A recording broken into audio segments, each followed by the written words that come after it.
اللہ سبحانہ تعالیٰ نے ساری کائنات کو پیدا کیا، اسی نے ہمیں پیدا کیا. جس طرح ہر چیز کی پیدائش کے بعد اسے ایک خاص کام میں لگایا گیا یا اسے ایک خاص مقصد کے تحت پیدا کیا گیا اور اس کا وہ مقصد اس کو بتا دیا گیا. قرآن مجید میں اللہ تعالیٰ فرماتے ہیں کل قد علم صلاتہ و تسبیحہ، کہ ہر چیز کو اپنی نماز اور اپنی تسبیح کا طریقہ معلوم ہے. اسی طرح اللہ تعالیٰ نے ہمیں یعنی انسانوں کو اپنی عبادت کے لیے پیدا کیا اور اس عبادت کے طریقے ہمیں انبیاء کے ذریعے بتا دیے، جن میں سے سب سے آخری نبی محمد رسول اللہ صلی اللہ علیہ وسلم ہیں. انہوں نے ہمیں مکمل طور پر پوری طرح وضاحت کے ساتھ یہ سکھا دیا کہ ہمیں اللہ کی عبادت کیسے کرنی. چونکہ ہم یہاں اس دنیا میں آئے اللہ کی عبادت کے لیے، اس لیے ہمیں عبادت کے طریقے معلوم کرنا بہت ضروری ہے کہ عبادت کس طرح کی جائے.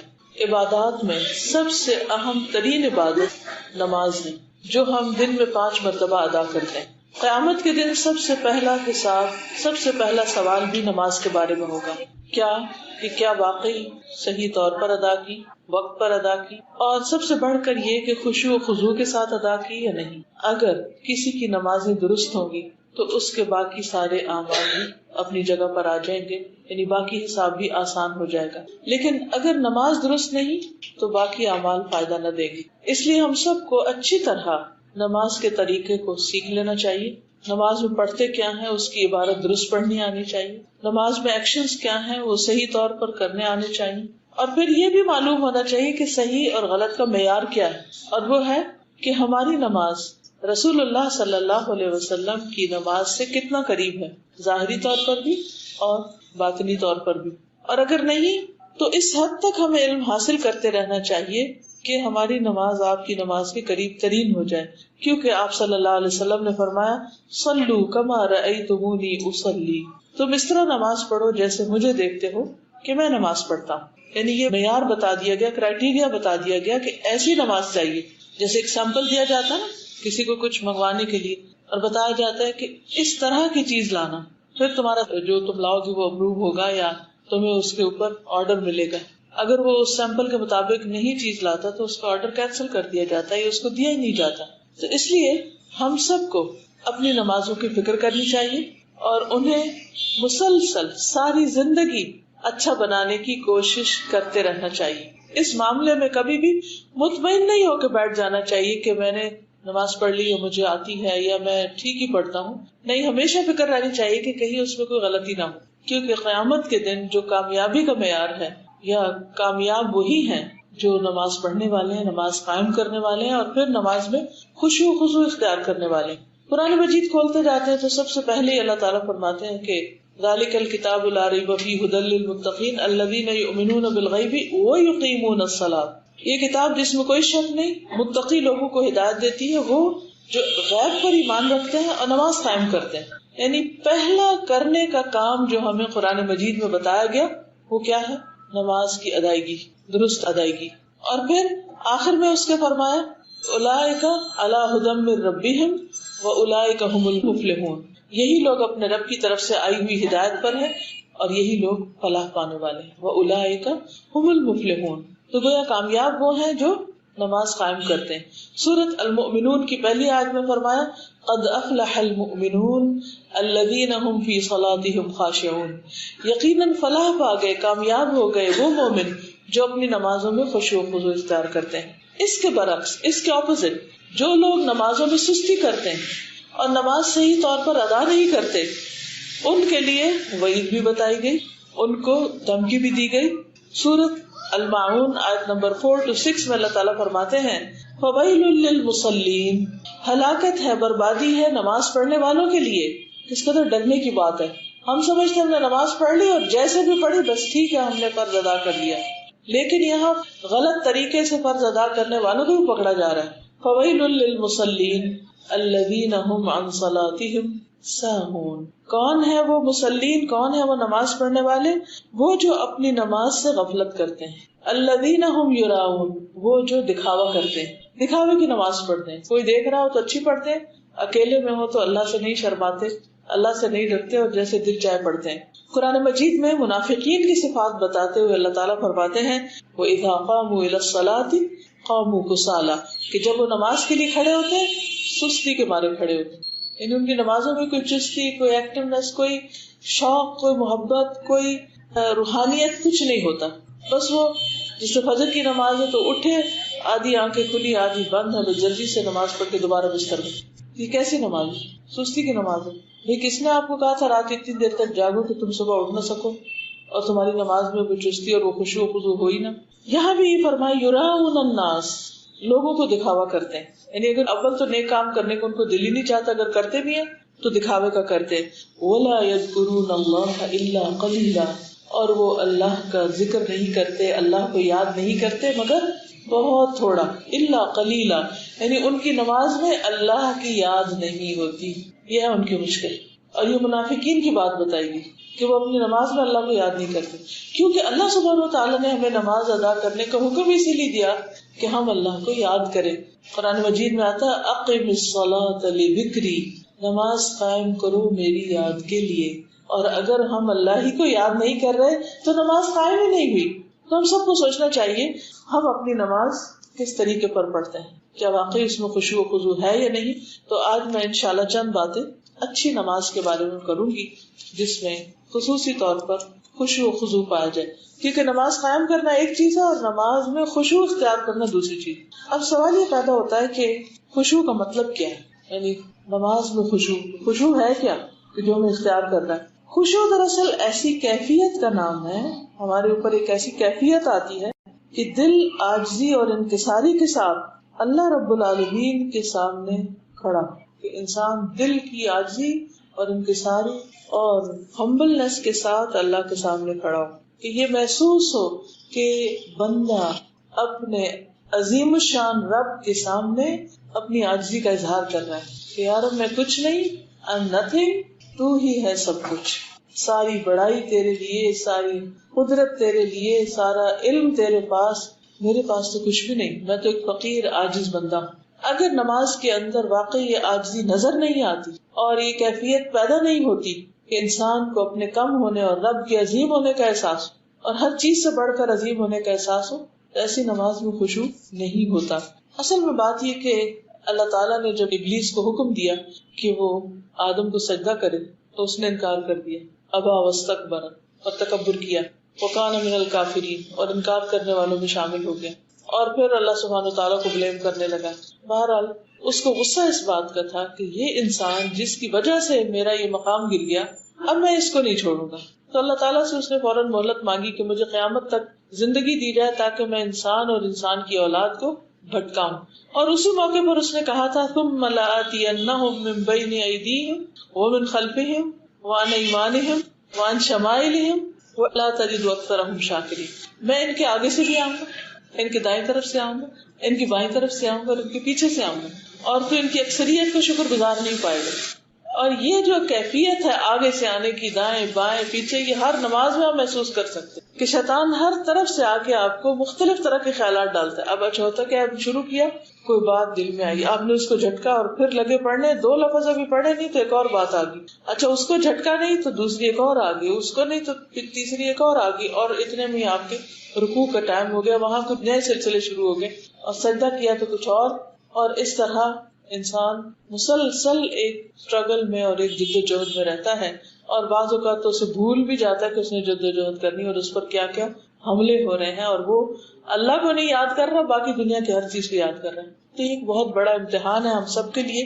اس لیے ہمیں بارہا اپنے آپ کو یاد دہانی کراتے رہنا چاہیے کہ ہمیں اپنی نماز کو بہت عمدہ طریقے سے پڑھنا ہے. عثمان بن ابو العاص کہتے ہیں کہ انہوں نے نبی صلی اللہ علیہ وسلم کی خدمت میں حاضر ہو کر عرض کیا، اے اللہ کے رسول صلی اللہ علیہ وسلم، شیطان میری نماز اور قرات کے درمیان حائل ہوتا ہے اور مجھے قرآن بھلا دیتا ہے. انا للہ و انا الیہ راجعون. کیونکہ ہم میں سے ہر ایک کے ساتھ یہ ہوتا ہے. کئی دفعہ ایسا ہوتا ہے کہ ہم نماز میں کھڑے ہوتے ہیں، لمبی سورت شروع کرتے ہیں، اور وہ سورت جو ہمیں فر آتی ہے وہ بھولنے لگتی ہے، اٹکنے لگتی ہے، اور پھر چلو اللہ اکبر. رسول اللہ صلی اللہ علیہ وسلم نے فرمایا، وہ شیطان ہے جسے خنزب کہا جاتا ہے. جب تم ایسی بات محسوس کرو تو اس سے اللہ کی پناہ مانگ لیا کرو اور اپنے بائیں جانب 3 مرتبہ تھوک دیا کرو، چھٹکار دیا کرو ایسے. بس میں نے ایسے ہی کیا تو شیطان مجھ سے دور ہو گیا. اس کے بعد وہ نہیں بھولے. تو اس سے کیا پتہ چلتا ہے کہ شیطان تو آئے گا آگے سے پیچھے سے دائیں بائیں ہر طرف سے، لیکن ہمیں اس کے مقابلے کے لیے اپنے رب کی پناہ لینی، اپنے رب سے مدد لینی. دیکھیں کہ ایک ہوتا ہے وہ شخص جس کا آپ مقابلہ کر لیتے ہیں، ایک وہ ہوتا ہے جس کا آپ نہیں کر سکتے، تو آپ کو دوسرے کی ہیلپ چاہیے تھی، مدد چاہیے تھی. تو بندوں میں سے تو کوئی نہیں شیطان کو پکڑ سکتا، اللہ ہی کو اس پر کنٹرول. تو انسان اللہ کی پناہ لے، اللہ کی مدد لے.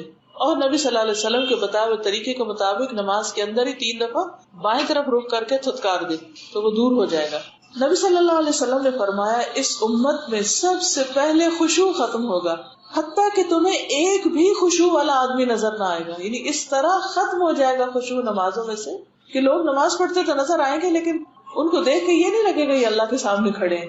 آپ کو معلوم ہے نا، ہم سب فارملی جا کے دن میں 5 بار اللہ سبحانہ وتعالیٰ کے سامنے کھڑے ہوتے ہیں. اللہ تعالیٰ کو معمولی ہستی تو نہیں، کسی بڑے انسان کے سامنے بھی جا کے کھڑے ہوتے ہیں، ہمارے دل میں ڈر ہوتا ہے. اللہ کے سامنے اتنے نڈر ہو کے کھڑے ہوتے ہیں، کوئی خوف ہی نہیں ہوتا، کوئی فیلنگ ہی نہیں آتی. اور بس جیسے دل چاہتا کبھی اس ٹانگ پہ کھڑے ہو جاتے، کبھی اس پہ کھڑے ہوتے، کبھی جانے لگتے ہیں، دوپٹہ ہی بار بار ٹھیک کیے جاتے ہیں، کبھی کسی چیز کو دیکھنے لگتے ہیں، کبھی کچھ سننے لگتے ہیں، کبھی سوچنے لگتے ہیں وہ کس کے سامنے کھڑے ہیں، کیا حرکتیں ہو رہی ہیں. ہر محفل کی ایک تقاضا ہے نا. تو اسی طرح نماز کا بھی، اور نماز کے وقت اللہ کے سامنے کھڑے ہونے کا بھی ایک تقاضا ہے. پھر آپ دیکھیں کہ جو ہم سے مطالبہ کیا گیا خشوع کا، جس کا معنی ہوتا ہے دب جانا، جھک جانا، اپنی عاجزی اور انکساری کا اظہار کرنا، تو قرآن مجید میں خشوع کا لفظ کئی جگہ استعمال ہوا ہے. مثلا سورۃ طٰہٰ میں آتا ہے وَخَشَعَتِ الْأَصْوَاتُ لِلرَّحْمَٰنِ فَلَا تَسْمَعُ إِلَّا ہَمْسًا، اور رحمان کے آگے سب آوازیں دب جائیں گی. یعنی اس وقت قیامت کے دن حقیقی معنی میں لوگ اللہ کے آگے دبے کھڑے ہوں گے. اس منظر کو یاد کر لیا کریں کہ قیامت کے دن میں کیسے کھڑا ہوں گا، کیا آج ویسے ہی ہو رہا. پھر اسی طرح پیغمبروں کی صفت یہ بتائی گئی وَيَدْعُونَنَا رَغَبًا وَرَهَبًا وَكَانُوا لَنَا خَاشِعِينَ، وہ ہمیں رغبت اور خوف سے پکارتے تھے اور وہ ہمارے لیے عاجزی کرنے والے تھے. اللہ کے جو مقرب نیک بندے ہوتے ہیں، پیغمبر ہوتے ہیں، ان کی نمازوں میں خشوع ہوتا ہے. اسی طرح سورۃ البقرہ میں فرمایا 45 وَإِنَّهَا لَكَبِيرَةٌ إِلَّا عَلَى الْخَاشِعِينَ، یہ نماز یقیناً بہت بھاری ہے، بہت بڑی ہے، مگر عاجزی کرنے والوں پہ نہیں. ان کو نماز مشکل نہیں لگتی، بلکہ وہ اس میں انجوائے کرتے، انہیں پتہ بھی نہیں چلتا کہ کتنا وقت گزر گیا. تو خشوع کا بیسیکلی مطلب ہے کہ اللہ کے سامنے نماز میں عاجزی سے کھڑے ہونا، پوری طرح ادب کے ساتھ، احترام کے ساتھ، فرما برداری کے ساتھ، کیونکہ اسی میں ہماری فلاح ہے، اسی میں ہماری کامیابی ہے. یہ کس وقت آتا ہے؟ یہ اس وقت آتا ہے جب انسان کو یہ یقین آ جائے کہ اللہ سبحانہ وتعالیٰ بڑا ہے، بہت بڑا، بہت عظیم ہے میرا رب، اور میں اس کے سامنے کوئی حیثیت نہیں رکھتا. اسی لیے قرآن مجید میں آتا ہے کہ جب اللہ تعالیٰ نے زمین و آسمان پہ پیش کیا یہ کلام تو انہوں نے اس کو اٹھانے سے انکار کر دیا. اور سورۃ الحشر آیت 21 میں آتا ہے لو انزلنا هذا القرآن على جبل لرأيته خاشعا متصدعا من خشية الله، اگر ہم اس قرآن کو کسی پہاڑ پر اتارتے تو یقیناً اللہ کے ڈر سے اسے پست ہونے والا، ٹکڑے ٹکڑے ہونے والا دیکھتے. اور یہ مثالیں ہم لوگوں کے لیے بیان کرتے تاکہ غور و فکر کریں کہ اللہ کا کلام پہاڑ میں تو اتنا بھاری تھا، اور ہم اللہ کا کلام پڑھتے ہیں، اللہ کے آگے کھڑے ہوتے، یعنی ہمارے کان میں جھونک نہیں ٹھیکتے اور ہمارا دل ڈرتا ہی نہیں، اور اس کے اندر کسی قسم کی ہیبت اور خوف اور روب اللہ کا آتا ہی نہیں. اس کے مقابلے میں بندوں کا روب اور بندوں کا خوف زیادہ ہوتا ہے. لیکن جو ایمان والے ہوتے ہیں ان کا دل اللہ کا ذکر سنتے ہی کانپ اٹھتا ہے. جب وہ قرآن پڑھتے ہیں تو ان کے اندر ایک خاص کیفیت پیدا ہو جاتی. تو ہمیں ان کیفیات سے اپنے آپ کا جائزہ لینا چاہیے کہ کیا واقعی ہمارے اندر ایسی کیفیت پیدا ہوتی ہے. کیونکہ نماز ہو یا غیر نماز، اللہ سبحانہ وتعالیٰ نہ ہمارا لباس دیکھتا ہے، نہ ہماری شکلیں دیکھتا ہے، بلکہ وہ ہمارا دل دیکھتا ہے اور ہمارے اعمال دیکھتا ہے کہ ہم کرتے کیا. یعنی ہماری نماز کیسی ہے ظاہراً، اور ہمارے دل کی کیفیت کیا ہے. یعنی 2 چیزیں اللہ تعالیٰ دیکھتے ہیں، ایک ہمارا ظاہر کیسا، یعنی ایکشن کیسے کر رہے ہیں ہم، پراپر ہیں کہ نہیں، اور دوسرے یہاں کیا ہے، دل میں کیا ہے، اس کی کیفیت کیا ہے، کیا باتیں سوچ رہے ہیں ہم، خیالات کیا ہے نماز میں. اس لیے اس کی بہت حفاظت دونوں چیزوں کی کرنی چاہیے. بعض لوگ کہتے ہیں کہ ہم تو بہت دل لگا کے نماز پڑھتے ہیں، کیا فرق پڑتا باریک دوپٹے میں پڑھ لو، کیا فرق پڑتا آدھا سر ننگا ہو، کیا فرق پڑتا بار بار اسے ٹھیک کر لو. ٹھیک ہے، کپڑے تو خوبصورت پہن کے اللہ کے سامنے کھڑے ہونا چاہیے، ٹھیک ہے. قرآن مجید میں آتا ہے خذوا زینتکم عند کل مسجد، ہر نماز سے پہلے اپنی زیب و زینت اختیار کرو. لیکن اس کا یہ مطلب نہیں کہ اس قسم کی زیب و زینت جو نماز میں خلل ڈال دے، ایسا زیور ہو یا ایسا کپڑا ہو کہ جس کو پہن کے انسان سیلف کانشیس رہے اور نماز کی طرف توجہ نہ جائے یا نماز میں خلل ڈال دے، تو وہ کس کام کا، جس نے ہمیں ہمارے رب سے دور کر دیا اور اللہ تعالیٰ سے وہ دیکھ بھی نہیں رہا، یعنی دیکھ نہیں رہا، یعنی اس کو پسند بھی نہیں کہ جو چیز ہمیں اس کی راہ سے دور کرے۔ اب یہ ہے کہ جیسے پہلے بات ہوئی کہ اگر خشوع ہوتا ہے نماز میں تو کیا فائدہ ہے اور نہیں ہوتا تو نقصان کیا ہے، یعنی یہ نہیں کہ ہماری چوائس ہے، چاہے تو خشوع پیدا کریں نہیں تو نہ کریں، نہیں کریں گے تو اس کا بھی انجام آپ نے دیکھا کہ اللہ سبحانہ وتعالیٰ نے فرمایا فویل للمصلین الذین هم عن صلاتهم ساہون، اور دوسری طرف منافقین کی نماز کہ اذا قاموا الی الصلاۃ قاموا کسالى، اور پھر کامیاب لوگوں کی صفت کیا ہے الذین هم فی صلاتهم خاشعون۔ تو اس لیے اس کے بغیر چارہ نہیں کہ اگر ہم کامیاب ہونا چاہتے ہیں تو ہمیں یہ کام کرنا ہی کرنا ہوگا، لازمی طور پر کرنا ہوگا۔ جس سورۃ بنی اسرائیل میں اللہ سبحانہ وتعالیٰ اپنے خاص بندوں کی صفت بیان کرتے ہوئے فرماتے ہیں وَيَخِرُّونَ لِلْأَذْقَانِ يَبْكُونَ وَيَزِيدُهُمْ خُشُوعًا، کہ جب قرآن ان کے سامنے پڑھا جاتا ہے تو وہ ٹھوڑیوں کے بل گر جاتے ہیں۔ ٹھوڑیوں کے بل گرنے کا مطلب زمین میں گرنا نہیں ہوتا، ٹھوڑی جب گرتی ہے تو یہاں لگتی، یعنی جھک جاتے ہیں، وَيَبْكُونَ، اور رونے لگتے ہیں نماز کے اندر، اور اس جھکنے اور رونے سے یزیدہم خشوعا، ان کی نماز کا خشوع بڑھ جاتا ہے۔ اس سے آپ اندازہ کر سکتے ہیں کہ خشوع کہتے کس کو ہے۔ ایک ہے نماز کے اندر جھکاؤ، ایک ہم نماز پڑھتے یوں کر کے ادھر دیکھ رہے ادھر دیکھ رہے ہیں آنکھیں بند کر کے پڑھ رہے، اور ایک یہ ہے کہ ہم سر جھکائے ہوئے ہیں اور آنکھوں سے آنسو بھی آ جاتے ہیں۔ ہم گنے آج تک ہماری کتنی نمازوں میں آنکھوں سے آنسو آئے، کیا ہم دن میں کم از کم ایک نماز میں روتے؟ جسٹ ون، کوئی ایک آج کی نماز سوچیے جس میں ہم روئے ہوں۔ ہمیں کیوں نہیں رونا آتا؟ کیونکہ اللہ کا ڈر نہیں ہے، اللہ کی عظمت ہمارے سامنے نہیں ہے، ہم اسے محسوس ہی نہیں کرتے، ہم صرف فرض ادا کرنے یا خانہ پوری کا کام کرتے ہیں، اور بعض اوقات اس میں بھی سستی۔ تو رسول اللہ صلی اللہ علیہ وسلم نے فرمایا جو شخص اچھی طرح سے وضو کرے پھر 2 رکعت نماز پڑھے خشوع و خضوع کے ساتھ متوجہ ہو کر، تو ایسے شخص کے لیے جنت واجب ہو جائے گی، یعنی اتنا زیادہ فائدہ ہے ایسی نماز کا۔ ایک اور جگہ پر فرمایا 5 نمازیں فرض ہیں، جو ان کے لیے اچھی طرح وضو کرے گا، وقت پر نماز ادا کرے گا، اطمینان سے رکوع کرے گا، نماز میں خشوع و خضوع اختیار کرے گا، تو اس کے لیے اللہ تعالیٰ کا وعدہ ہے کہ وہ اس کی مغفرت فرما دے گا، یعنی جو اچھی نماز پڑھے گا اس کے لیے بخشش کا وعدہ ہے، اور جو ایسا نہیں کرے گا اس کے لیے اللہ کا کوئی وعدہ نہیں، چاہے تو بخش دے چاہے تو عذاب دے۔ تو اس سے کیا پتہ چلتا ہے کہ اگر نماز میں خشوع نہیں اور اللہ کی طرف توجہ نہیں تو پھر معاملہ اللہ کے ساتھ ہے، چاہے تو بخش دے اور چاہے تو نہ بخشے۔ پھر اسی طرح ابن کثیر کہتے ہیں نماز میں خشوع اس شخص کو حاصل ہوتا ہے جس کا دل نماز کے لیے فارغ ہو، یعنی دنیا کی باتیں چھوڑ کے نماز کی طرف توجہ کرے، نماز میں مشغول ہونے کے باعث باقی ہر چیز کا خیال چھوڑ دے کہ بھئی یہ تو میرا نماز ٹائم ہے، اب میں اور باتیں نہیں سوچ سکتا، اور نماز کو باقی سارے امور پر ترجیح دے، اس وقت اسے آنکھوں کی ٹھنڈک نماز میں حاصل ہوتی ہے، جیسے نبی صلی اللہ علیہ وسلم نے فرمایا کہ میری آنکھوں کی ٹھنڈک نماز میں رکھ دی گئی ہے، یعنی انہیں نماز پڑھ کے ایک خاص قسم کی تسکین حاصل ہوتی۔ اور ویسے ہمیں حکم کیا دیا گیا ہے کہ ہم عبادت کس طرح کریں، ان تعبد اللہ کأنک تراہ۔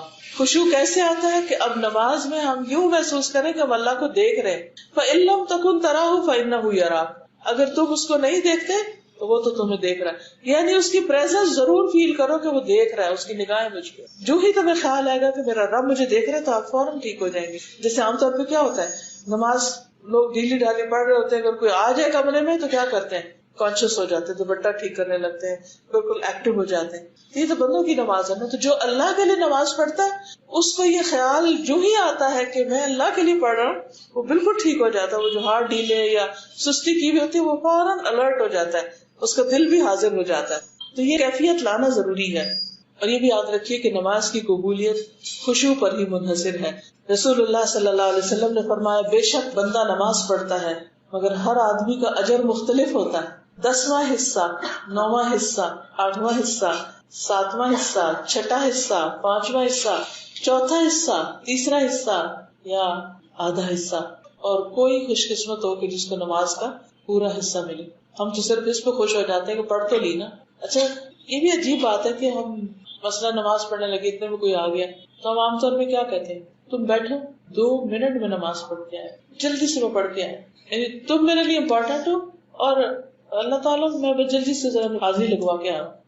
ہماری نماز کیسی نماز ہوتی، کس قسم کی ہوتی کہ اللہ تعالیٰ کے لیے نہ آنے والا، اب ہمارے نان مسلم فرینڈس تو نہیں آتے ہمارے پاس، یہ گھر والے ہمارے مسلم ہی ہیں نا، لیکن آخر کیا وجہ کہ ہم میں سے ہر ایک یہی کہنا نظر آتا ہے تم بیٹھو بس میں ابھی آئی، تو 2 رکعتیں پڑھ کے بھاگ گیا ہوں، حاضری لگوا کے آئی بس، بیٹھو بیٹھو، اور پھر اس کے بعد گھنٹوں بیٹھتے ہیں، پھر بیچ میں نماز آ جائے پھر کیا کہتے ہیں 2 منٹ کی نماز، کیونکہ اللہ کی قدر نہیں ہے نا، اس کے مقابلے میں بندے زیادہ امپورٹنٹ ہیں. اور تقویٰ اور خشوع کہاں ہے؟ دل کے اندر ہوتا ہے. ایک صاحب علم نے کسی کو کندھے جھکائے دیکھا تو سینے کی طرف اشارہ کرتے ہوئے کہا اے فلاں خشوع یہاں ہوتا ہے نہ کہ کندھوں میں. کیا مطلب کہ صرف ظاہری صورت بنا کے ایسے مسکین شکل بنا کے کھڑے ہونا بھی فائدہ نہ دے گا جب تک دل ساتھ حاضر نہ ہوگا. اس لیے ہمیں ایسے اسباب اختیار کرنے چاہیے کہ جس سے ہماری نماز کے اندر خشوع پیدا ہو جائے، اور ان چیزوں سے بچنا چاہیے جس سے خشوع ختم ہو. تو آئیے دیکھتے ہیں وہ کون سی چیزیں ہیں جو خشوع بڑھاتی ہیں اور کون سی ہیں جو گھٹاتی ہیں، تاکہ ہم ان کو اپنی زندگی سے باہر کریں. سب سے پہلے اللہ کی معرفت، جتنی اللہ کی پہچان ہوگی اتنا اللہ کا ڈر ہوگا، جتنا اللہ کا ڈر ہوگا اتنی نماز اچھی ہوگی. انما یخشی اللہ من عبادہ العلماء. پھر اسی طرح اللہ سے دعا کرنا کہ اللہ تو ہمیں خشوع عطا فرما. پھر اسی طرح نماز کا ثواب معلوم ہونا کہ جو ہم کرنے جا رہے ہیں اس کا کیا فائدہ ہے. حدیث میں آتا ہے بے شک اللہ تعالیٰ کا ایک فرشتہ ہر نماز کے وقت پکارتا ہے اے آدم کی اولاد اپنی اس آگ کی طرف اٹھو جسے تم نے جلایا ہے اسے بجھا ڈالو.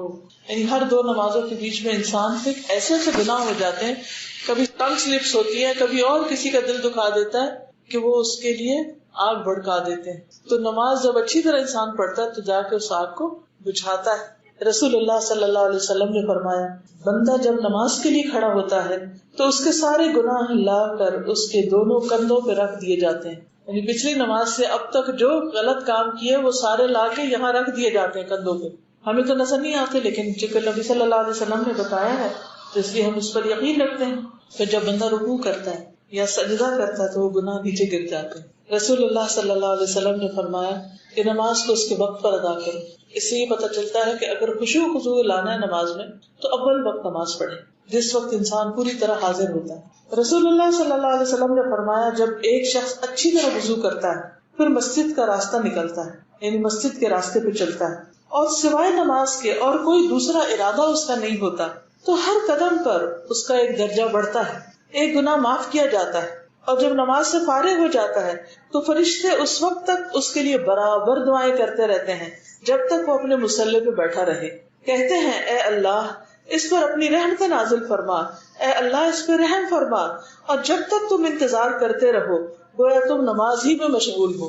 اس سے بھی پتہ چلتا ہے کہ خشوع کے لیے ضروری ہے کہ نماز سے پہلے تھوڑی دیر اچھی طرح اطمینان کے ساتھ انسان تیاری کرے، اور جب ختم ہو جائے نماز تو پھر تھوڑا اطمینان اور سکون کے ساتھ وہاں سے اٹھے. اور جب کوئی ایسا کرتا ہے تو اللہ تعالیٰ ایک فرشتہ اپوائنٹ کر دیتے ہیں، وہ اس کے لیے دعائیں کرتا رہتا ہے. پھر اسی طرح یہ کہ خشوع و خضوع کے لیے ضروری ہے کہ جسمانی نظافت، طہارت، صفائی ستھرائی کا خیال رکھا جائے، اور ایسی تمام چیزوں سے مثلاً ایسی چیز کھانے سے پرہیز کیا جائے جس سے انسان کی توجہ دل کی طرف ہونے کی بجائے پیٹ کی طرف ہو. اسی طرح ماحول اور موسم ایسا ہونا چاہیے کہ جو کنڈیوسو ہو، انسان کے لیے سہولت پیدا کرنے والا ہو، نہ کہ آپ ہیں جہاں ٹی وی لگا ہوا ہے یا شور ہنگامہ ہو رہا ہے وہاں جا کے مصلی بچھا لیں اور آدھی لوگوں کی باتیں سنیں اور آدھی نماز پڑھیں، اس کا بھی فائدہ نہیں. پھر اسی طرح یہ ہے کہ نماز کے لیے طہارت کا اچھا انتظام کریں، مثلاً مسواک کرنا. رسول اللہ صلی اللہ علیہ وسلم نے فرمایا جب بندہ مسواک کرتا ہے پھر کھڑا ہوتا ہے اور نماز پڑھتا ہے تو اس کے پیچھے فرشتہ کھڑا ہو جاتا ہے، وہ اس کی قرات سنتا ہے اور اس سے قریب ہو کر کھڑا ہوتا ہے حتیٰ کہ وہ اپنا منہ اس کے منہ پر رکھ دیتا ہے یعنی فرشتہ. پھر قرآن کا جو حصہ بھی اس کے منہ سے نکلتا ہے فرشتے کے پیٹ میں چلا جاتا ہے، لہٰذا تم قرآن کے لیے اپنے منہ پاک رکھ. یعنی جب انسان نماز میں قرآن پڑھتا ہے تو فرشتہ بالکل ساتھ آ جاتا ہے، یعنی منہ لگا لیتا ہے، اور پھر جو قرآن ادھر سے نکلتا ہے وہ اس کے اندر چلا جاتا ہے اور وہ اس طرح سمیٹ کے لے جاتا ہے، پوری طرح ریکارڈ کر کے، پوری طرح محفوظ کر کے. لیکن اگر منہ سے اسمیل آ رہی ہے پیاز کی، لہسن کی اور چیزوں کی، یا ویسے ہی سانس میں بو ہے، کبھی دھیان ہی نہیں کیا مسواک کرنے یا برش کرنے کو، نماز میں کھڑے تو فرشتہ اس بو کی وجہ سے دور بھاگ جاتا ہے. تو اس لیے ہمیں اس چیز کا بھی خیال کرنا چاہیے کہ ہمارے دانت صاف ہیں یا نہیں، یا ہمارا معدہ تو نہیں خراب کہ جس کی وجہ سے اسمیل جو ہے وہ ہر سانس کے ساتھ باہر آ رہی ہے، تو وہاں کہاں فرشتے آئیں گے. پھر اسی طرح لباس باپردہ ہو، ساتر ہو، پاک ہو، کیونکہ جب کوئی انسان نماز پڑھتا ہے اور جیسے عورت کی نماز ہے تو اس کا کوئی بال ننگا نہیں ہونا چاہیے، اس کے کان ننگے نہیں ہونے چاہیے، اس کی گردن ننگی نہیں ہونی چاہیے، اس کے ہاتھوں کے علاوہ باقی بازو وغیرہ ننگے نہیں ہونے چاہیے، اس کے ٹخنے ننگے نہیں ہونے چاہیے. تو آپ دیکھیے کہ جب یہ سب کچھ صحیح طور پر ڈھکا نہیں ہوتا تو نماز آپ پڑھے بھی تو اس میں خشوع و خضوع نہیں آتا، آئے بھی تو اس کا فائدہ نہیں، کیونکہ آپ نے شرائط پوری ہی نہیں کی. پھر اسی طرح یہ ہے کہ نماز میں اطمینان ہو، سکون سے نماز پڑھی جائے. رسول اللہ صلی اللہ علیہ وسلم نے فرمایا جو آدمی نہ صحیح طریقے سے رکوع کرے اور سجدے میں بھی ٹھونگے ہی مارے، یعنی جیسے مرغا دانہ چننے کے لیے ٹھونگے مارتا ہے، اس کی مثال اس بھوکے شخص کی ہے جو 1 یا 2 کھجوریں کھاتا ہے اور یہ کھجوریں اسے کچھ فائدہ نہیں دیتی. کبھی آپ بہت بھوکے ہو تو 1 کھجور کھائے تو اور زیادہ بھوک لگ جاتی ہے، ایک اور کھائے تب بھی آپ کو بنتا کچھ نہیں نظر آتا. تو ایسے ہی اس شخص کو نماز پڑھ کے بھی حاصل کچھ نہیں ہوتا، یہ مطلب ہے. پھر نماز میں موت کو یاد کرنا، یہ بھی خشوع میں اضافہ کرتا ہے. سنن ابن ماجہ کی روایت ہے جب تم نماز کے لیے کھڑے ہو تو اسے الوداعی نماز سمجھ کر پڑھو، تو شاید یہ میری آخری نماز ہو. یہ کوئی پتہ نہیں کہ ان 2 نمازوں کے بیچ میں کیا گزر جائے انسان پر. پھر قرآن مجید کی آیات اور اذکار پر نماز میں غور و فکر. والذین اذا ذکروا بآیات ربہم لم یخروا علیہا صما وعمیانا، اور جب انہیں ان کے رب کی آیات کے ساتھ نصیحت کی جاتی ہے تو وہ ان پر بہرے اور اندھے ہو کر نہیں گرتے، یعنی سوچتے ہیں، سمجھتے ہیں، غور و فکر کرتے ہیں. پھر حسب ضرورت جواب بھی دینا چاہیے. نبی صلی اللہ علیہ وسلم جب قرآن مجید پڑھتے تھے نماز میں تو جہاں اللہ کی تسبیح آتی تو سبحان اللہ کہتے، کہیں الحمدللہ کہتے، کہیں اور کچھ اللہ تعالیٰ کا ذکر کیا کرتے. پھر اسی طرح ہر آیت پہ رکنا.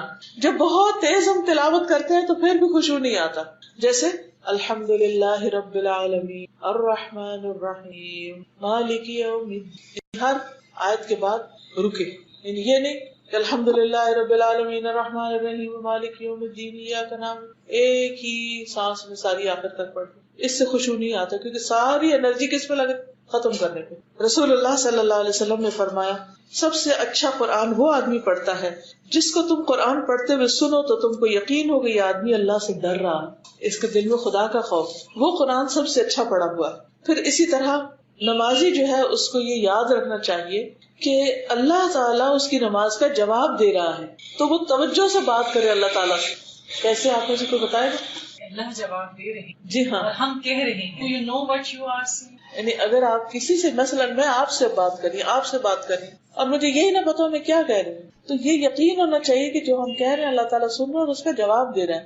اجیب دعوت الداعی اذا دعان. اور سورۃ فاتحہ میں ہم کیا کہتے ہیں؟ دعائی مانگ رہے ہوتے اہدنا الصراط المستقیم، تو اللہ تعالیٰ فرماتے فلیستجیبوا لی، وہ بھی میری بات مانے، یعنی انٹریکٹیو ہو، انٹریکٹیو ریسیٹیشن. اور اس کے لیے ضروری ہے کہ سمجھ بھی آتی ہے. سمجھ نہیں آئے گی تو پھر کیا انٹریکشن ہو؟ جس کی بات انسان کو سمجھ نہیں آتی اس سے تو کوئی انٹریکشن نہیں ہوتا. تو آپ نے فرمایا جب کوئی شخص نماز پڑھتا ہے در حقیقت اپنے رب تبارک و تعالیٰ کی مناجات کرتا ہے، یعنی اس سے سرگوشیاں کرتا ہے، چنانچہ اسے معلوم ہونا چاہیے کہ وہ اپنے رب سے کیا مناجات کر رہا ہے. پھر اسی طرح نماز کے اندر دعاؤں کا اہتمام کرنا چاہیے.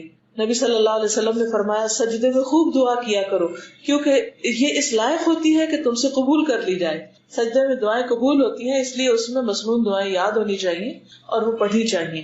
پھر اسی طرح نماز میں خشوع کب ختم ہوتا ہے؟ جب لوگ آگے آ جاتے ہیں یا کوئی باتیں بہت کر رہا ہوتا ہے. تو آگے آنے کا ہمیں ایک حربہ سکھایا گیا کہ اپنے سامنے سترہ رکھو، اس سے فوکس رہو گے.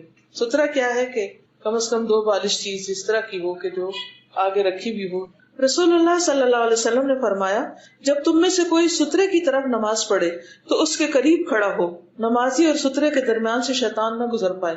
یعنی سجدے کی جگہ تک ہی سترا ہو، یعنی یہ نہیں کہ میں نماز یہاں پڑھی تو میں کہوں اچھا وہ جو کرسیاں پڑھی ہیں وہ میرا سترا ہے. یہ نہیں ہوتا سترا. جہاں جہاں نماز کی حد ختم ہو رہی ہے وہیں پر سترا رکھا ہونا چاہیے. پھر اسی طرح یہ ہے کہ تشہد میں انگلی پر نظر رکھنا. عام نمازوں میں سجدے کی جگہ پر نظر رکھنا یعنی رکوع قیام وغیرہ کے وقت، اور جب اتحیات ہو تو اس انگلی پہ نظر رکھنا جو ہل رہی ہو. حدیث میں آتا ہے کہ آپ صلی اللہ علیہ وسلم کی نظر آپ کے اشارے سے آگے نہیں بڑھتی تھی، یعنی اتحیات میں آپ کی نظر انگلی پہ ہوتی تھی اور اس سے آگے یوں نہیں جاتی تھی یا ادھر ادھر نہیں دیکھتے تھے. اس سے بھی خشوع میں انشاءاللہ اضافہ ہوگا. پھر سورتوں اور آیتوں اور اذکار کو عدل بدل کے پڑھنا.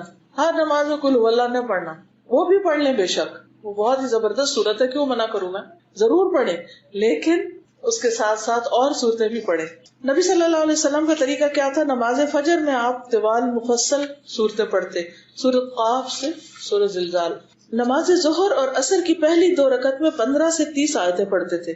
نماز مغرب میں قصار مفصل چھوٹی صورتیں پڑھتے جیسے سورۃ المرسلات. نماز عشاء میں اوساط مفصل درمیانی صورتیں پڑھتے جیسے سورۃ الانشقاق. نماز تہجد میں خوب لمبی لمبی قرات کرتے جیسے سورۃ البقرہ، آل عمران اور النساء. 1 رکعت میں پڑھ جاتے بعض اوقات، اتنی طویل قرات ہوتی. اسی طرح رکوع، قوما، تشہد، ان سب میں آپ مسنون دعائیں پڑھا کرتے تھے. اگر تلاوت کرتے بیچ میں سجدہ تلاوت آ جاتا تو سجدہ تلاوت بھی کرتے تھے، اس سے نماز کا خشوع ختم نہیں ہوتا. پھر اسی طرح نماز کے آخر میں جو دعائیں ہیں ان میں بھی شیطان سے بچنے کی دعا پڑھی جا سکتی ہے. رب اعوذ بک من ھمزات الشیاطین واعوذ بک رب ان یحضرون. پھر نماز کے بعد انسان غور کرے کہ کیا میری نماز میں خشوع تھا، اور اس کے لیے اسی جگہ بیٹھ کے کچھ ذکر اذکار کرے جو مسنون ہے. نبی صلی اللہ علیہ وسلم یہ دعا مانگا کرتے تھے، اللہم اعنی علی ذکرک و شکرک و حسن عبادتک. اے اللہ تو میری مدد فرما اپنے ذکر پر، اپنے شکر پر اور خوبصورت عبادت پر، کہ میں جو بھی عبادت کروں وہ بہت ایکسیلنٹ ہو. کئی لوگوں کو آپ نے دیکھا کہ وہ گھر بناتے ہیں تو صاف ستھرا خوبصورت، کپڑا پہنتے ہیں تو بہت زبردست، ہر چیز ان کی بہت طریقے سے ہوتی. ایسے لوگوں کو چاہیے کہ اپنی نماز بھی بہت خوبصورت بنا لیں. پھر اسی طرح کچھ چیزیں جو نماز میں خلل ڈالتی ہیں ان سے بچنا چاہیے. مثلا اگر آپ کو وضو ٹوٹنے والا ہے تو آپ کے نہیں میں نماز پوری کر لوں، اور آپ کو واش روم جانا ہے اور واش روم جانے کے بجائے آپ مصلی پہ آ کے کھڑے ہو جائیں کہ جلدی سے میں سنت پڑھ کے پھر چلی جاؤں گی تاکہ دوبارہ وضو نہ کرنا پڑے، تو یہ چیز بھی خشوع میں خلل ڈالتی ہے. کتنی دیر لگے گی؟ اگر ہم غور کریں، نماز کے علاوہ وضو بہت مشکل کام ہے. اگر ہم غور کریں تو کتنی دیر لگتی ہے، اور اس کے فائدے کتنے ہیں. سارا گرد و غبار دل جاتا، سارے مسام کھل جاتے ہیں. یعنی کتنی اللہ کی رحمت ہے کہ اس نے ہمارے لیے ایک ایسا طریقہ رکھا، ورنہ ہم خود تو ایجاد نہ کر پاتے. پھر اسی طرح یہ ہے کہ جب بھوک لگی ہو، کھانا سامنے ہو، تو پھر بھی نماز نہ پڑھے، کیونکہ سارا دھیان کس میں ہوگا کہ جو دوسرے کھا رہے ہیں وہ میرے سے کبھی کھا جائیں گے، اور وہ پریشانی کی حالت میں رہے اور نماز میں توجہ نہ کرے. آپ نے فرمایا لا یصلی بحضرۃ الطعام، کھانے کی موجودگی میں نماز نہ پڑھی جائے. پھر یہ دیکھنا چاہیے انسان کو کہ وہ کون سی چیز ہے جو مجھے نماز میں مشغول کر رہی، تو ایسی چیزوں سے بچنا چاہیے. جیسے سامنے اگر کوئی کارپیٹس ہیں یا کوئی ایسے کڑھائی والی چیزیں ہیں، کوئی کوشنز ہیں جن میں کوئی امبرائڈری ہوئی بھی ہے، اور آپ اسی زگزیگ میں کھو جائیں کہ یہ کیا بنا ہوا ہے، تو ان چیزوں کو ہٹا دینا چاہیے. پلین جائے نمازیں ہونی چاہیے. حضرت عائشہ کے پاس ایک رنگین باریک پردہ تھا جسے انہوں نے اپنے گھر کے ایک طرف پردے کے لیے لٹکا دیا. آپ صلی اللہ علیہ وسلم نے فرمایا، میرے سامنے سے اپنا یہ پردہ ہٹا دو، کیونکہ اس پر نقش شدہ تصاویر برابر میری نماز میں خلل انداز ہوتی رہی. یعنی قبلہ رخ کوئی ایسی تصویر نہیں ہونی چاہیے کہ جس سے نماز میں خلل پڑے. پھر اسی طرح خود اپنے کپڑے بھی ایسے نہیں پہنے ہونے چاہیے کہ جس سے نماز میں خلل ہو. نبی صلی اللہ علیہ وسلم نے ایک دھاری دار چادر میں نماز پڑھائی، اس کے نقش و نگار نے مجھے غافل کر دیا. آپ نے فرمایا اسے لے جا کر ابو جہم کو واپس کر دو اور ان سے سادی چادر لے آؤ. اس سے کیا پتہ چلتا ہے کہ نماز میں ایسے کپڑے نہ پہنے جائیں کہ جن سے نماز سے دھیان ہٹ کے تو اس کپڑے یا اس کے اندر جو پھول بوٹے بنے ہوئے ان میں غور و فکر میں نماز ساری چلی جائے. پھر اسی طرح یہ ہے کہ آپ صلی اللہ علیہ وسلم نے فرمایا سونے والے اور باتیں کرنے والے کے پیچھے نماز نہ پڑھو. کیونکہ آپ دیکھیں نا، امام صاحب کھڑے ہیں، وہ باتیں کر رہے ہیں، مقتدی پیچھے کھڑے ہیں، وہ چپ ہو تو پھر یہ نماز شروع ہو. اب ان کو دیکھ دیکھ کے ان کا بھی موڈ بگڑ چکا ہوگا، تو وہ پھر نماز کا خشوع متاثر ہوتا ہے. ہر کام اپنی جگہ پر اور اپنے وقت میں ہونا چاہیے. پھر اسی طرح یہ ہے کہ سونے والا، یعنی جس کو ہوش ہی نہیں ہے، کوئی نشے میں ہے یا ویسے سو رہا ہے، تو اس کو پتہ ہی نہیں ہوگا وہ کیا بول رہا ہے، تو وہاں بھی نماز منع کی گئی. پھر نماز کے دوران کنکریاں نہیں سیدھی کرنی چاہیے، یہ جا نماز بار بار طے نہیں کرنی چاہیے، یا دوپٹہ یا جراب یا کپڑا، ان چیزوں سے بے نیاز ہو کے نماز پڑھنی چاہیے، کیونکہ یہ بھی خشوع و خضوع میں خلل ڈالتی. پھر بہت اونچی تلاوت نہیں کرنی چاہیے اور بہت دل میں نہیں کرنی چاہیے. نماز میں ادھر ادھر نہیں دیکھنا چاہیے. رسول اللہ صلی اللہ علیہ وسلم نے فرمایا جب بندہ نماز میں ہو تو اللہ تعالیٰ اس کی بات سننے کے لیے متوجہ رہتا ہے جب تک کہ بندہ ادھر ادھر نہ دیکھے، اور جب بندہ ادھر ادھر دیکھنے لگتا ہے تو اللہ تعالیٰ اس سے توجہ ہٹا لیتے ہیں. کتنی بڑی محرومی. حضرت عائشہ رضی اللہ تعالیٰ عنہا نے نماز میں ادھر ادھر دیکھنے والے کے بارے میں پوچھا. آپ نے فرمایا یہ تو چوری ہے جو شیطان بندے کی نماز سے لے لیتا ہے. پھر آسمان کی طرف نظر اٹھا کے نماز پڑھنا. رسول اللہ صلی اللہ علیہ وسلم نے فرمایا جب تم میں سے کوئی نماز میں ہو تو اپنی نگاہ آسمان کی طرف مت اٹھائے، خطرہ ہے کہ اسے اچک نہ لیا جائے. تو منع کیا گیا تو منع ہونا چاہیے، لیکن اس میں حکمت ضرور کوئی ہوگی، وہ انسان غور و فکر کرے پڑھے تو بات سمجھ میں آ جاتی ہے. یعنی آپ بڑے کے سامنے ویسی نظریں کھاتے ہیں نا، بڑے اوپر اٹھ کے جب نماز پھر یہ ہے کہ نماز میں ہر جگہ نہیں تھوکنا چاہیے. پھر نماز میں جلدی نہیں ہونی چاہیے، جلدی جو ہے یہ خشوع و خضوع کے خلاف ہے. پھر نماز میں جمائیاں لینا، بلا وجہ چھینکے مارنا اور کھانسی کھانسنا. ہم کسی مجلس میں ہوتے ہیں انسان کی تو کھانسی کنٹرول کرتے کیوں؟ ہاں، اور یہ کہ دوسرے کی جس کے پاس بیٹھے اس کے لیے ٹھیک نہیں. تو یا تو ہم کسی سے پھر ملتے نہیں اس دوران جب ہمیں کھانسی ہو، یا پھر اگر ملے تو ہم سوری کرتے ہیں، معذرت کرتے ہیں اور ایک طرف جا کے کھانس لیتے ہیں. کیوں؟ اس کے احترام میں. اسی طرح اللہ تعالیٰ کا اتنا بھی احترام نہیں کہ ہم نماز میں پڑھیں اور کھانسی نہیں بھی آ رہی تو کھانس رہے. تو یہ سب شیطانی حربے ہوتے ہیں جو ہمیں ہمارے مقصد سے ہٹانا چاہتا ہے، یعنی اللہ کی یاد سے. پھر اسی طرح جمائی آ رہی تو اس کو حق الوسع روکنا چاہیے. پھر نماز میں کولے پہ ہاتھ رکھ لینا، یعنی بجائے اس کے کہ انسان اپنے سینے پر ہاتھ باندھے یا رکوع پراپر طریقے سے کرے، وہ کیا کرے، یوں کر کے کھڑا ہو جائے. یہ کولے ہوتے ہیں، ان پہ ہاتھ رکھ کے کھڑا ہو جائے. یہ ایک بہت ریلیکسنگ پوزیشن ہوتی ہے، تو نماز میں اس طرح کرنے سے منع کیا گیا. پھر جانوروں کی مشابہت اختیار کرنا. آپ صلی اللہ علیہ وسلم فرمایا کہ کوئی کتے کی طرح نماز میں پڑھے کہ اس کے ہاتھ آگے زمین کے ساتھ پورے ایسے لیٹے ہوئے، یعنی اٹھائے، کیونکہ جب لیٹ کے پڑھتے ہیں تو وہ خشوع ہی نہیں آتا پوری طرح. اسی طرح فرمایا کہ نماز میں کوے کی طرح ٹھونگے مارنے سے یا جانور کی طرح پھیل کر بیٹھنے سے، یا کہ کوئی شخص مسجد میں کسی جگہ خاص کر لے جیسے کہ اونٹ خاص کر لیتا ہے، تو یہ بھی طریقہ درست نہیں. ایک ہی جگہ نماز پڑھنا، ایک ہی شخص کے ساتھ نماز پڑھنا، اس سے منع کیا گیا ہے. جگہ بدلنی چاہیے. پھر اسی طرح ابو ہریرہ کہتے ہیں کہ مجھے میرے دوست رسول اللہ صلی اللہ علیہ وسلم نے 3 چیزوں کی وصیت کی اور 3 سے منع کیا. نمبر 1 مرغ کی طرح ٹھونگے مارنے سے کہ نماز جلدی پڑھنے سے. نمبر 2 کتے کی طرح پاؤں آگے پسار کر بیٹھنے سے. اور نمبر 3 لومڑی کی طرح بار بار ادھر ادھر دیکھنے سے. سب جانوروں سے تشبیہ دی گئی. پھر آپ دیکھیے کہ جو خشوع ہے اس سے انسان کے اندر آخرت کی فکر پیدا ہوتی ہے اور اس کی عبادت جب وہ قبول ہونے لگتی ہے تو وہ دنیا کے بہت سے جھنجھٹوں سے آزاد ہو جاتا ہے. اور اصل بات یہ کہ انسان کو اللہ سبحانہ وتعالیٰ سے خوب خوب دعا کرنی چاہیے، کیونکہ دل ہمارے ہاتھ میں نہیں، دل اللہ کے ہاتھ میں ہے. اور اگر وہ ان کو سیدھا رکھے گا تو انشاءاللہ ہم بھی سیدھے رہیں گے. لیکن اس کے لیے ہمیں اپنی تڑپ ظاہر کرنی چاہیے کہ اللہ میں پڑھنا چاہتی ہوں اس طرح جیسے تو پسند کرے، تو مجھے وہ سکھا دی. انشاءاللہ اللہ تعالیٰ سکھا دے گا. اسی طرح دعائیں مانگنی چاہیے. کچھ اور دعائیں ہیں. ایک حدیث میں آتا ہے کہ نبی صلی اللہ علیہ وسلم اس طرح دعا مانگتے: اللہم انی اعوذ بک من علم لا ينفع ومن قلب لا يخشع ومن نفس لا تشبع ومن دعوت لا يستجاب لها. اے اللہ، بے شک میں غیر نفع مند علم، خشوع سے خالی دل، نہ بھرنے والے نفس اور قبول نہ ہونے والی دعا سے تیری پناہ میں آتا ہوں کہ اللہ تعالیٰ مجھے ان بری عادتوں سے بچا کر اپنی حفاظت میں لے لیجئے. ایک اور دعا ہے: رب اعنی ولا تعن علی وانصرنی ولا تنصر علی وامکر لی ولا تمکر علی واہدنی ویسر الہدی الی وانصرنی علی من بغی علی رب اجعلنی لک شاکرا لک ذاکرا لک راہبا لک مطواعا لک مخبتا الیک اواہا منیبا رب تقبل توبتی واغسل حوبتی واجب دعوتی وثبت حجتی واہد قلبی وسدد لسانی وصل سخیمت قلبی.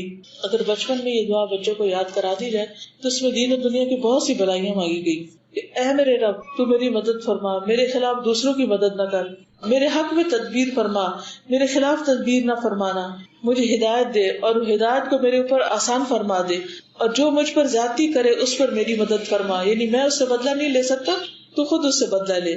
پروردگار مجھے اپنا شکر گزار بندہ بنا، اپنا ذکر کرنے والا بنا اور ڈرنے والا اور فرما بردار، اپنے سامنے عاجزی اور اپنے لیے آہذاری اور رجوع کرنے والا. اور یہ کتنی خوبصورت دعا ہے جو نبی صلی اللہ علیہ وسلم نے مانگی ہے. ہم ان سب چیزوں کے محتاج ہوتے ہیں.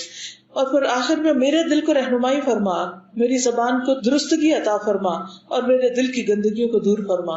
یعنی وہ جو ادھر ادھر کی پولیشن لگ گئی ہے اور اندر سب کچھ جمع ہو گیا ہے تو اس کو صاف کر دے، دور فرما دے.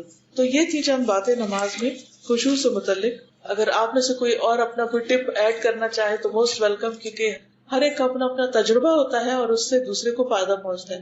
تو کوئی بتانا چاہے تو موسٹ ویلکم. میں سب سے پہلے حیران ہوئی بات گاڑی آج سے 19 سال امام صاحب دعا کروا رہے تھے اور وہ رو رہے تھے. انتہائی بد مزہ ہو یہ کیوں رو رہے ہیں؟ کوئی مر گیا ہے، کسی کی دعا کروا رہے ہیں، کیا وجہ ہے؟ نہیں سمجھ آیا. دوسری بار میں حج پر گئی، میدان عرفات پورا خطبہ سنا. اب وہ انوائرمنٹ ایسا ہوتا ہے، وہ ماحول ایسا ہوتا ہے، وہ تو اور کیفیت. اپنے گناہوں کی وجہ سے تو رونا آیا، پر وہ جو دعا مانگ رہے تھے وہ نہیں سمجھ آئے کہ یہ جو رو رہے ہیں یہ کیا کہہ کے رو رہے ہیں. پھر میں ابھی کچھ عرصے پہلے پھر عمرے کے لیے گئی، تو جب وہ روئے تو میں بھی روئی، کیونکہ اب جب انہوں نے پڑھا تو مجھے سمجھ آیا. پھر پتا چلا کہ دل اللہ نرم کیسے کر. جب ہم کوئی آیت پڑھتے ہیں اور اس پر عمل نہیں کر رہے ہوتے یا ویسے نہیں ہوتے تو انسان اپنی نظروں کو توڑ رہا ہوتا ہے. بالکل دودھ کا دودھ اور پانی کا پانی. اب یہ ہے اللہ بہتر جانتا ہے. میں نہیں سمجھتی کہ اللہ شاید کچھ نہیں گزارتا ہوں. کوئی نہ کوئی آیت، کوئی نہ کوئی بات، کہیں نہ کہیں آنکھ میں. جب کوئی دوست ہے اس سے بات کرنے، کوئی ہمسایہ ہے اس سے بات کرنے، لوگ سندھ میں رہتے ہیں سندھی لوگوں سے بات کرنے، کسی کے پنجابی دوست ہے اس سے بات کرنے کے لیے ہم کوشش کرتے ہیں کہ تھوڑی بہت اس کی زبان سیکھ لیں تاکہ جب ہم آپس میں گپ شپ کریں تو تھوڑا مزہ آئے. ہم continuously 5 times a day we are talking with God. ہم اللہ سے بات کر رہے ہوتے ہیں اور اپنی ہی دعا مانگ رہے ہیں. ہمیں پتہ ہی نہیں ہے ہم کیا مانگ. ہمارا یہ المیہ ہے کہ ہمیں یہ تو تھوڑی بہت کوشش ہو جاتی ہے کہ جی ہم اسکول پیرنٹس میٹنگ میں جائیں گے، نہیں بھی تھوڑی سی پہلے انگلش کا کوئی کورس کر لیں تاکہ جب ٹیچر پیرنٹس میٹنگ ہو تو ہمیں تھوڑی سی یہ ہماری عزت میں کمی آ جائے کہ اس کی ماں انگلش ہی نہیں بول سکتی یا پراپر اردو کا ایکسنٹ ہی نہیں اچھا. ہم کوشش کرتے ہیں. میں سب سے یہی کہوں گی کہ پلیز تھوڑی سی ایفرٹ اللہ کے کلام کو جاننے کی، اللہ کی زبان کو جاننے کی. کیا ہمیں شوق نہیں ہے اس سے بات کریں؟ ہمارا وہ دوست بھی ہے نا، ہمارا مالک بھی ہے، ہمارا خالق بھی ہے، ہم اس کی زبان کیوں نہیں جانتے؟ اب دیکھیے کہ ہفتے میں ایک دفعہ بھی اگر آپ ٹائم نکالیں، دنیا کے سارے کام کرتے رہتے ہیں، ایک دفعہ بھی ٹائم نکالیں، کرتے کرتے ڈاؤن دا روڈ 3-4 سالوں میں آپ اچھا بھلا قرآن سمجھنے لگتے ہیں اور نمازوں کی حالت ہی بدل جائے گی انشاءاللہ. مانیے 2 سال بعد اور مجھے اپنی اس کیفیت سے رونا آیا کہ مجھے کچھ تو سمجھ آیا. آج انشاءاللہ آپ کو ایک عربی کی ایک نظم ہے جس کا ترجمہ بہت ہی زبردست اور میننگ بہت اس کے اچھے ہیں. آپ سب کو ایک ایک پیپر دیتی ہوں، اپنے گھر لے جائیے اور اس کو سنبھال کے رکھیے، اور جب دل ذرا سخت ہونے لگے یا غافل ہونے لگے تو اس کو پڑھ لیجیے. تو یہ آپ سب کو تقسیم کر دیجیے. بڑے بڑے اور اس پہ وہ روتے ہیں تو یہ کہ اس میں کانسنٹریشن بھی ہوتی ہے اور ان کی جو کتنی خوبصورت جو تلاوت ان سے تو یاد بھی نہیں آتا ہے قرآن، معنی بھی سمجھتے ہیں اور پھر جب قرآن میں جب اس کو ڈسائڈ کرتے ہیں تو خوشو بھی بڑا نصیب ہے. تو یہ بھی ہے کہ میری سب سے ہے ریکویسٹ کہ سنیں ضرور تلاوت. بالکل. اچھا یہ کہ میرا ڈسکشن کتنی آواز سے اجازت ہے کہ اگر کوئی ڈسٹرب نہ ہو رہا ہو تو پھر ذرا اٹھیے، اتنا کہ آپ کے کان اپنے سن لیں. سب کو مل کے آپ میں سے جن لوگوں نے قرآن کا ترجمہ پڑھ لیا ان کے لیے ترجمہ بھی کچھ مشکل نہیں ہے. اذا ما قال لی ربی اما استحییت تعصینی، جب میرا رب مجھ سے پوچھے گا کیا میری نافرمانی کرتے ہوئے تمہیں حیا نہ آئی. اللہ تعالیٰ قیامت کے دن پوچھے گا کہ جب تم میری بات نہیں مانتے تھے تو تمہیں شرم نہیں آتی تھی. وَتُخْفِ الذَّنبَ عَنْ خَلْقِي وَبِالْعِصْيَانِ تَأْتِينِي، تم میری مخلوق سے اپنے گناہ چھپاتے تھے اور نافرمانی کر کے میرے پاس آتے ہو. یعنی بندوں سے تو تم ڈرتے ہو، ان سے تو حیا کرتے ہو، ان سے چھپ کے گناہ کرتے ہو، تم مجھ سے نہیں حیا کرتے، مجھ سے نہیں ڈرتے. فَكَيْفَ أُجِيبُ يَا وَيْحِي وَمَنْ ذَا سَوْفَ يَحْمِينِي، پھر کیسے میں جواب دوں گا، ہائے افسوس مجھ پر، کون مجھے بچائے گا. ومن، اور کون، ومن ذا سوف یحمینی. اسلی النفس بالآمال من حین الی حین، میں وقتاً فوقتاً اپنے دل کو آرزوؤں کے ساتھ تسلی دیتا ہوں. یہ کوئی نہیں، سب ٹھیک ہو جائے گا، اور باقی لوگ بھی کرتے ہیں، اور تم نے اتنے اچھے اچھے کام بھی تو ساتھ کیے ہوئے ہیں، کیا ہوا اگر تم نماز نہیں پڑھتی یا نماز میں تمہارے خشوع خضوع نہیں، فکر کی کیا بات ہے. تو اپنے آپ کو میں تسلی دے دیتا ہوں. وَأَنْسَى مَا وَرَاءَ الْمَوْتِ مَاذَا بَعْدُ تَكْفِينِي، اور میں بھول جاتا ہوں کہ موت کے بعد کیا پیش آنے والا ہے، میرے دفنانے کے بعد کیا ہونے والا ہے. یعنی جب مجھے کفن دفن کر دیا جائے گا تو اس کے بعد میرے ساتھ کیا پیش آئے گا. آپ کو معلوم ہے کہ قبر میں جب انسان جاتا ہے تو اس کا رنگ کس طرح تبدیل ہوتا ہے.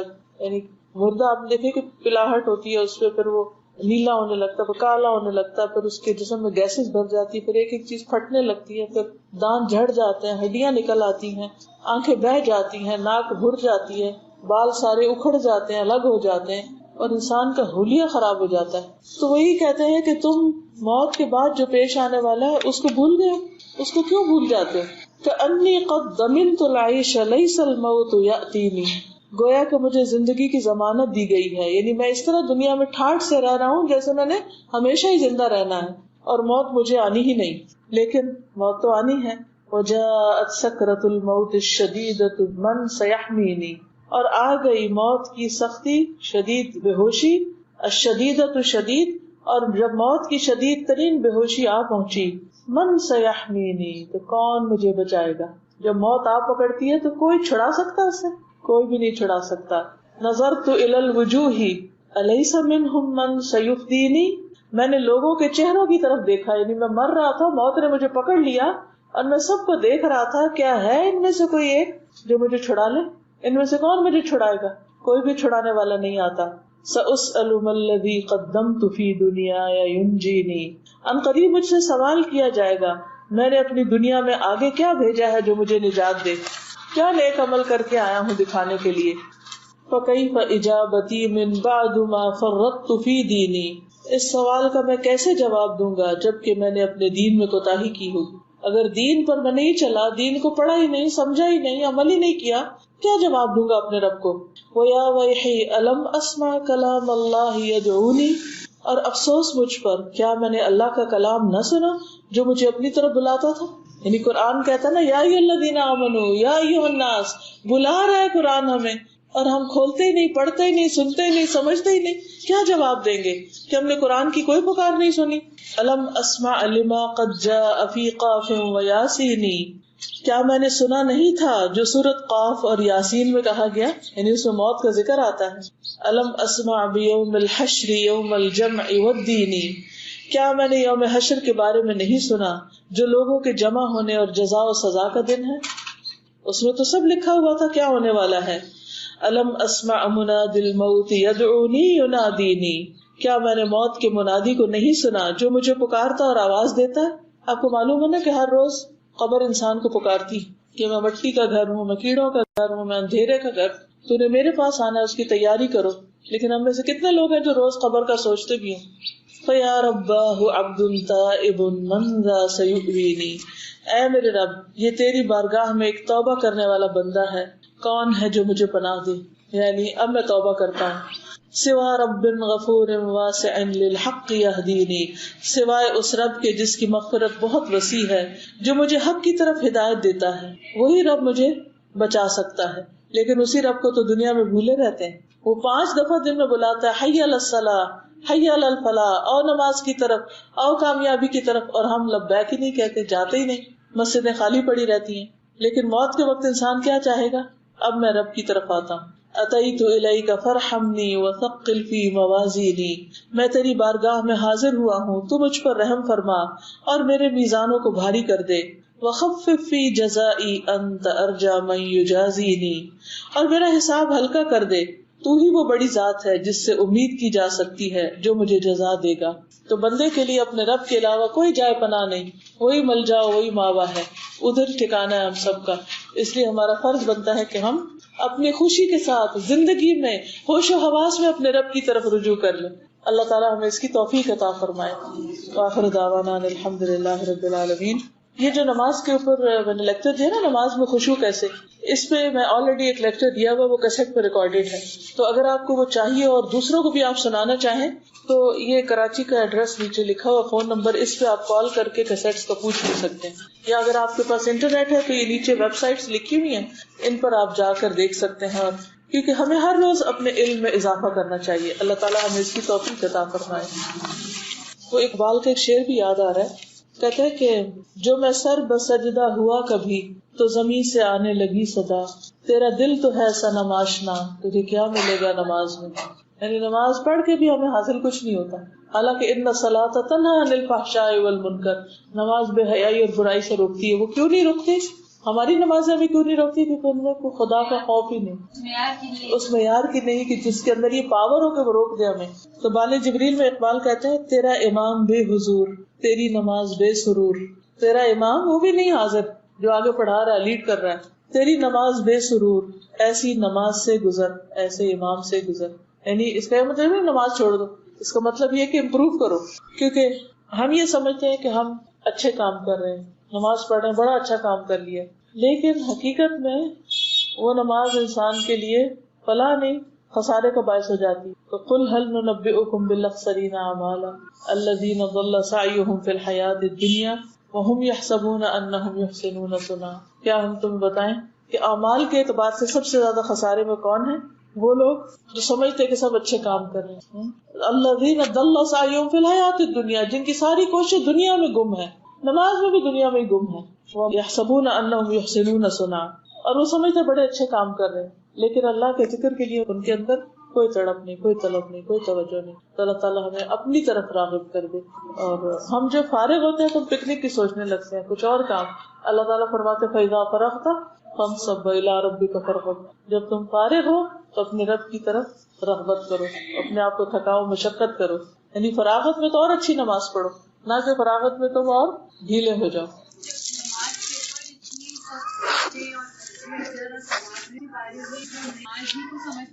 اگر خشوع نہ ہو نماز میں تو بھی پکڑ ہے، تو کہاں آپ سوچیے کہ جو نماز ہی نہ پڑھے وہ کیسے سمجھ کے بیٹھا ہوا ہے اطمینان سے کہ اللہ کو میری نماز کی ضرورت نہیں. اس پیار سے، محبت سے دعا بھی کرے اس کے لیے، اس کو توجہ بھی دلائیں. ہاں جی بالکل. فرق تھا سنڈے کے دن کتنے لوگ فجر پڑھتے ہیں. اوکے. سبحان اللہ والحمد للہ ولا الہ الا اللہ واللہ اکبر ولا حول ولا قوة الا باللہ العلی العظیم. اللہم صلی علی محمد وعلی آل محمد کما صلیت علی ابراہیم وعلی آل ابراہیم انک حمید مجید. اللہم بارک علی محمد وعلی آل محمد کما بارکت علی ابراہیم وعلی آل ابراہیم انک حمید مجید. ربنا آتنا فی الدنیا حسنۃ وفی الآخرۃ حسنۃ وقنا عذاب النار. ربنا هب لنا من ازواجنا وذریاتنا قرۃ اعین وجعلنا للمتقین اماما. یا اللہ تو ہمارے گناہوں کو معاف کر دے، اللہ ہماری کوتاہیوں سے درگزر فرما. اللہ جو نمازوں میں بھول چوک ہم سے ہوئی ہے تو ہمیں معاف کر دے، اور آئندہ کے لیے بہترین نمازوں کی توفیق عطا فرما. یا اللہ ہمارے بچوں کو نمازی بنا، ہمارے شوہروں کو نمازی بنا. یا اللہ انہیں مسجدوں کی محبت عطا فرما. یا رب العالمین تو ہمارے دلوں میں اپنا خوف اور اپنی محبت پیدا کر دے، اور ہماری نمازوں میں خشوع و خضوع پیدا کر دے، ایسی نمازیں کہ جو واقعی ہماری آنکھوں کی ٹھنڈک بن جائیں. یا رب العالمین ہمیں مرتے دم تک نماز پر قائم رکھنا اور اپنی پسند کی نماز پڑھنے کی توفیق عطا فرمانا. یا اللہ ہمیں نماز کے جتنے بھی شرائط، آداب اور ارکان ہیں ان سب کو پورا کرنے کی توفیق عطا فرما. یا اللہ تو ہماری دعاؤں کو قبول فرما. جتنی بہنیں آئی ہیں انہوں نے جو سنا ہے انہیں عمل کی توفیق دے، آگے پہنچانے کی توفیق عطا فرما. اس گھر پر اپنی خیر و برکت نازل فرما. یا اللہ انہیں اپنے دین کی بہترین خدمت کے لیے چن لے، ان کی اولادوں کو اپنی خدمت کے لیے چن لے. یا رب العالمین ہم سب کے بچوں کو نیک ہدایت عطا فرما. یا اللہ جو بھی ہمارے اہل و عیال، عزیز رشتہ دار سب فوت ہو چکے ہیں تو ان کی بخشش فرما. ہمارے والدین پر اپنی رحمت فرما. ہماری اولادوں کو ہماری آنکھوں کی ٹھنڈک بنا. یا اللہ تو ہمیں بہترین اخلاق عطا فرما. یا اللہ تو ہمیں بہترین حکمت اور سمجھ عطا فرما. ربنا تقبل منا انك انت السميع العليم وتب علينا انك انت التواب الرحيم. وصلى الله تعالى على خير خلقه محمد وعلى آله واصحابه واهل بيته اجمعين برحمتك يا ارحم الراحمين. سبحانك اللهم وبحمدك اشهد ان لا اله الا انت استغفرك واتوب اليك.